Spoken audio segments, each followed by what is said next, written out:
మీ business ను 100 రెట్లు పెంచుకోవాలనుకుంటున్నారా? అయితే వి మీడియా ఏజెన్సీ మీకు సరైన పరిష్కారం. మేము అందిస్తున్న ప్రత్యేక సేవలు.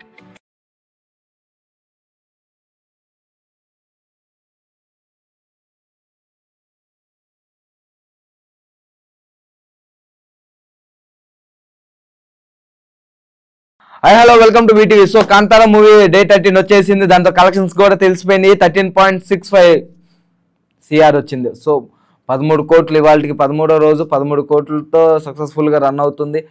కాకపోతే కంప్లీట్గా ఓవర్సీస్లో ఇప్పటికీ 465 కోట్లతో ఓవర్సీస్ రన్ అవుతుంది. సో వెరీ సక్సెస్ఫుల్గా మూవీ రన్ అవుతుంది. పార్ట్ 1 కన్నా, అంటే పార్ట్ 1 కాదు, అది కాంతారా, ఇది చాప్టర్ 1. సో ఇలాగా మూవీస్ సీక్వెన్స్లో వస్తూ ఉంటాయి. సో చూద్దాం మరి ఇంకా నెక్స్ట్ మూవీ ఎలా ఉండబోతుంది. ఏంటి ఇదే రేంజ్ ఆఫ్ హైప్తో వచ్చిద్దా, లేకపోతే రిషబ్ శెట్టి ఏమైనా డిసప్పాయింట్ ఏమైనా చేస్తా లేదో చూడాలనుకుంటే please like, share, subscribe to VTV.